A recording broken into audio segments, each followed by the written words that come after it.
Welcome to Englewood, Kansas. Population 77. 4 stop signs, 2 gas pumps, an old church, and a bar.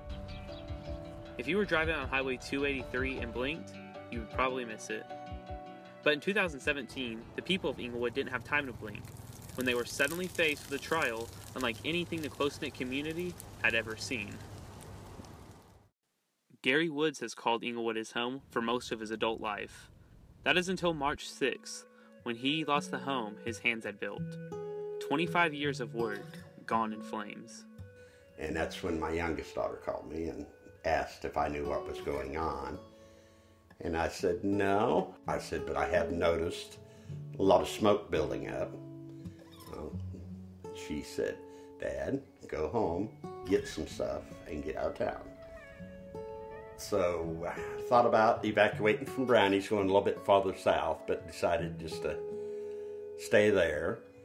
And that's about the time I got a call from Marcella that my house was on fire. So I had offers from Brownie and other people to come in and watch, and I said, Brownie, I already know it's on fire.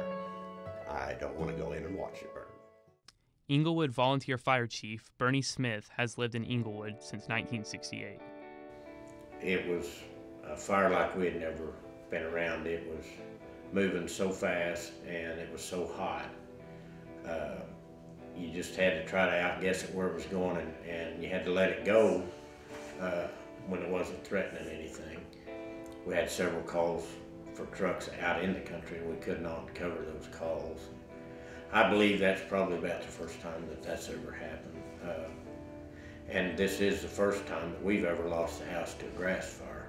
And I think we lost about 15 of them in all. It was kind of tough on the firemen because we did lose so many houses. But we felt like we came out pretty lucky because we didn't lose any firemen and we didn't lose any residents.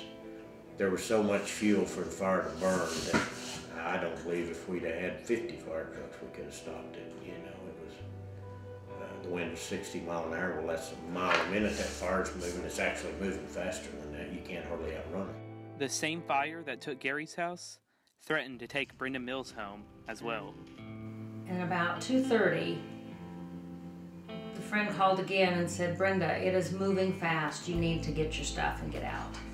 And then he just kind of kept calling and checking on me, and then at one point he said, your garages are gone, I think your house is on fire. Not sure, he couldn't tell for sure. So I just figured I didn't have a house when I'd get home. And then he called back later, a few minutes, I don't know, it seemed like an eternity, but it wasn't that long. And he said, Brenda, they've got your house saved.